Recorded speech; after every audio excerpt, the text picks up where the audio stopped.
As you sit here, wherever you are, allow yourself to notice that this moment is already here. You do not have to create it. You do not have to improve it. It is simply here. Perhaps you become aware of the movement of the breath, an in-breath, an out-breath. There is a simple sense of being before any thought about your life, before any story about who you are. There is this presence here. You may notice that almost immediately the mind wants to come in and comment on this moment.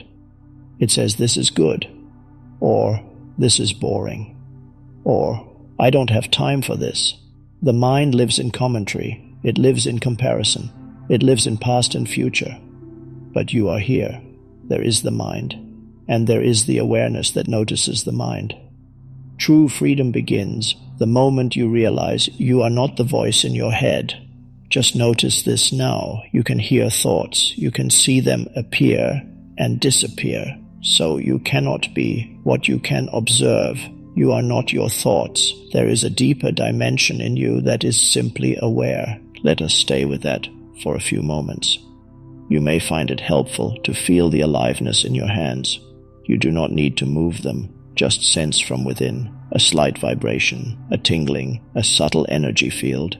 This is the inner body. As you sense the inner body, thoughts may still arise. They are allowed to be there. You are not trying to get rid of them. You are simply shifting from being lost in them to being the space in which they appear. Notice the space that opens when you do not follow every thought, a little gap. In that gap, there is no problem. Your life situation may contain many challenges.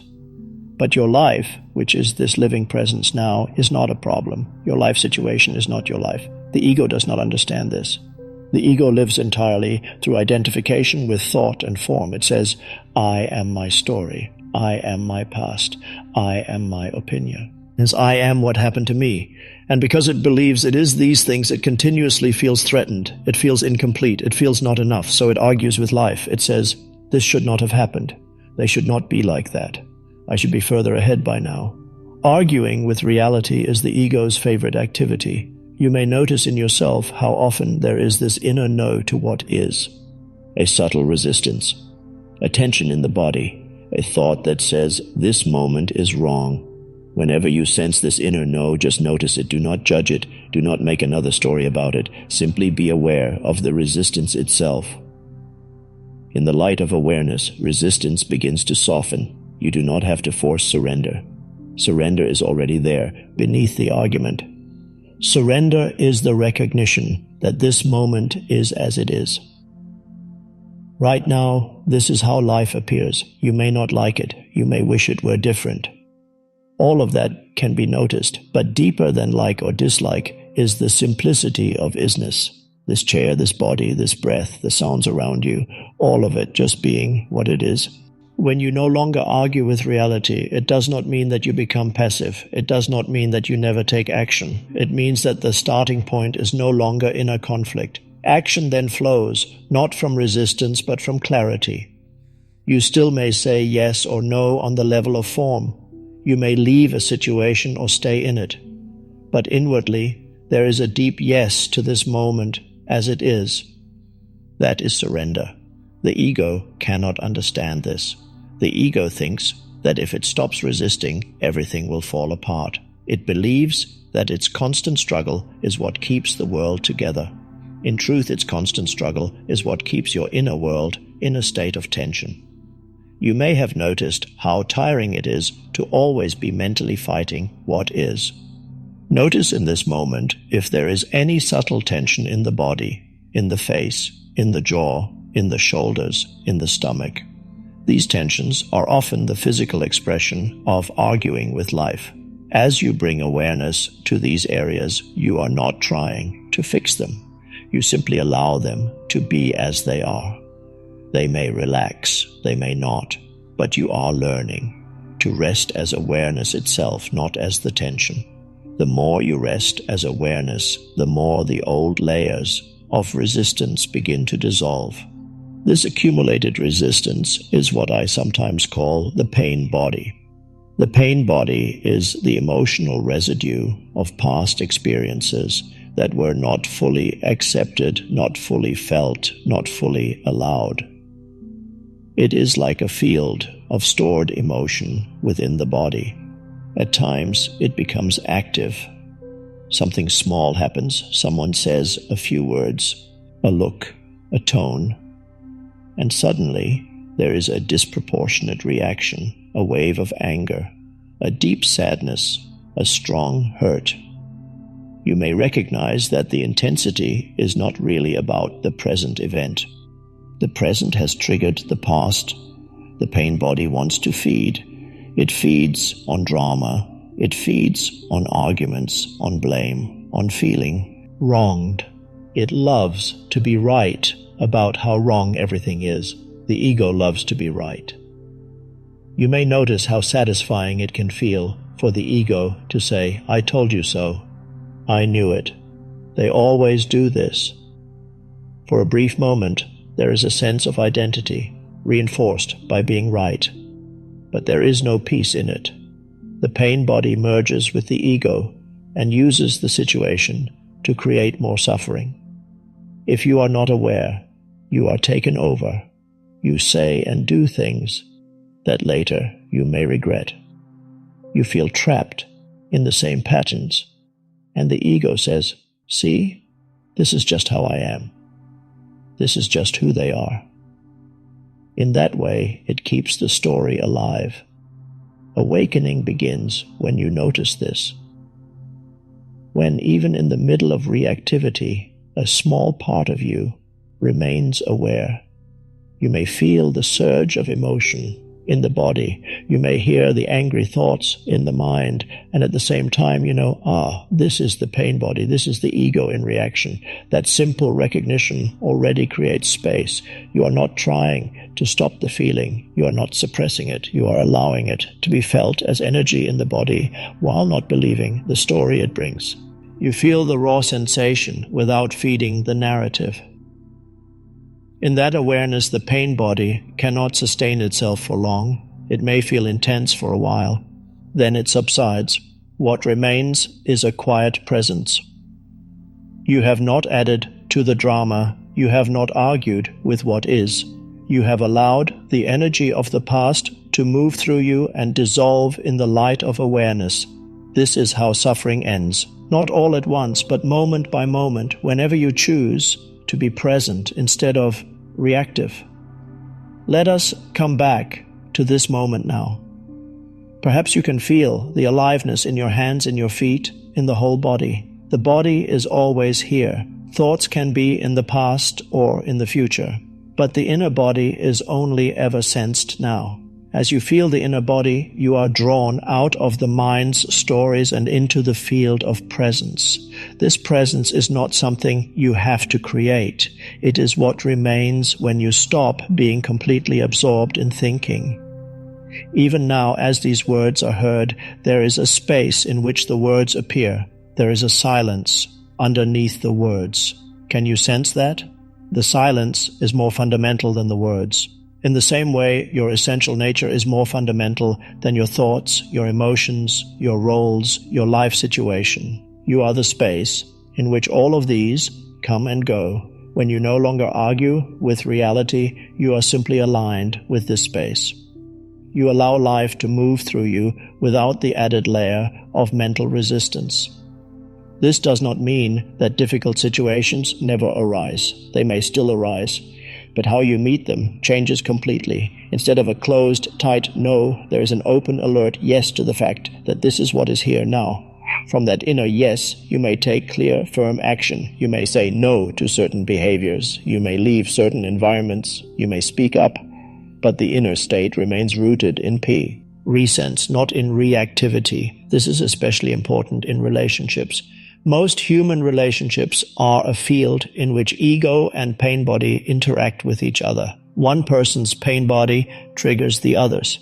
Words are spoken from unconsciousness. Old patterns repeat. There is blame, accusation, defensiveness, and both feel misunderstood. Perhaps you have noticed how often the mind says, "They should understand me. They should behave differently." The focus is almost always on the other person. The ego is very interested in what the other is doing wrong. It is far less interested in observing itself. In a conscious relationship, the focus shifts. When there is reactivity, you turn the light of attention inward. What is happening in me right now? What am I believing in this moment? What story about the other is causing this suffering? You feel the emotion in the body, you watch the thoughts, and you recognize, here is the pain body, here is the egoic story. As you stay present with what arises in you, you are no longer demanding that the other person fix your inner state. You are taking responsibility for your own consciousness. From this place, you may still communicate. You may say, when you spoke in that way, a lot of pain came up in me. You are not blaming. You are stating what is. You are sharing from awareness, not from attack. Sometimes the other person may also become more present in that shared field. At other times, they may not. They may remain identified with their own story. But even then, you do not have to enter the same unconscious pattern. You can remain present. You listen not only to their words, but also to the silence underneath. You sense the being behind the conditioned mind. This sensing is love. It is not an emotional high. It is a quiet recognition of shared being. Outwardly, you may choose to stay or to leave, but inwardly, you do not lose yourself in the drama. This is the beginning of true compassion. Compassion does not mean you tolerate harmful behavior. It means you see that behind all behavior, conscious or unconscious, there is the same essence, the same life, the same being, and you choose to respond from presence. Again and again, it comes back to this moment, this breath, this sense of being. If you look closely, you may notice that life never actually happens in the past or in the future. The past is a collection of thoughts appearing now. The future is a projection of thought appearing now. All your experiences have always unfolded in the now. There has never been a single moment that was not now. So when the mind argues with what is happening now, it is arguing with the only place where life actually is. This is why arguing with reality creates suffering. Reality, which is this moment, has an undeniable isness. It is already so. The thought that says it should not be so is always late. It arrives after the fact, so the ego is constantly in conflict with what already is. Notice the futility of this. If it has already happened, then on the level of form it is already true. You cannot make what has happened unhappen. You can learn from it, you can take action now, you can change direction, but you cannot undo the present moment. When you realize this deeply, something in you relaxes. The inner argument loses its energy. You step out of the story of should and into the simplicity of is. From this place, your actions are more intelligent, because they are aligned with reality, not with a mental image of how things ought to be right now. You are working with life, not against it. Surrender, then, is not weakness. It is a profound alignment with the intelligence of the present moment. This intelligence is not the mind's cleverness. It is the natural unfolding of life itself. You are a part of that unfolding, not separate from it. When you are present, you may find that the right words come when needed. The right actions arise, not from anxious thinking, but from a quiet inner knowing. This knowing comes only when there is space. If the mind is too noisy, you cannot hear it. So again, we return to silence. Feel the inner body, sense the aliveness. Let thoughts pass by like clouds in the sky. You are the sky, not the clouds. Even this metaphor you do not need to hold on to. Just rest as the open awareness that is already here. Sometimes people ask, how do I stay in the now? The question itself comes from the mind. Presence does not need to stay. It is always here. What comes and goes is attention. Attention is often pulled into the mind stories. Then you feel lost in time. When you notice this, you gently bring attention back to what is here now. The breath, the inner body, the sounds. The noticing itself is already presence. There is no need to create a new struggle around being present. You simply notice when you have been absent and return again and again. Over time, this returning becomes more natural. The old habit of arguing with reality loses its power. The pain body is less often triggered. The gaps between thoughts grow wider, and in those gaps, you taste a quiet joy, not the joy of getting what you want, but the joy of simply being. This quiet joy is not dependent on conditions. It is the natural fragrance of presence. Even when there is physical pain or emotional challenge, this underlying stillness can remain. You may feel sadness on the surface, but deep down there is a lake of stillness. The sadness moves like a gentle wave on that lake. Because you are not identified with the wave, it can arise and pass without overwhelming you. This is the freedom that comes when you no longer argue with reality. Life continues to unfold. People come and go. Situations change, gain and loss, praise and blame, success and failure. These opposites are part of the world of form. They will always be there, but something in you no longer depends on them for a sense of self. You know yourself as the awareness in which all forms appear and disappear. This recognition is a awakening. Awakening is not a special state that only a few can reach. It is the simple recognition of what has always been here in the background of your experience. The silent presence that has been with you in every moment of your life. Even in your most unconscious moments, it was there. Now it comes to the foreground. You notice it. You rest in it. And from this resting, your outer life gradually becomes a reflection of this inner stillness. Not because you force it, but because you are no longer acting out of unconscious patterns to the same degree. You may find that you are drawn to simpler things, to silence, to nature, to genuine connection rather than drama. You may find that you need less in order to feel complete, because you are discovering that completeness was never in things, it was in being. As we come towards the end of these words, notice that presence does not end. Words have a beginning and an end. Thoughts have a beginning and an end. This session will end. But the now does not end. The now is not a moment between past and future. It is the timeless dimension in which time appears. You are that. Just rest for a few moments in simple awareness. No need to do anything, no need to achieve anything. Let everything be as it is, the body, the mind, the surroundings, all allowed. Notice the peace that is already here when nothing is resisted. Even if the mind says, I don't feel peaceful, that too is simply a thought arising in the vastness of awareness. You are the vastness, not the thought. Let this understanding not remain only as a concept. Feel it.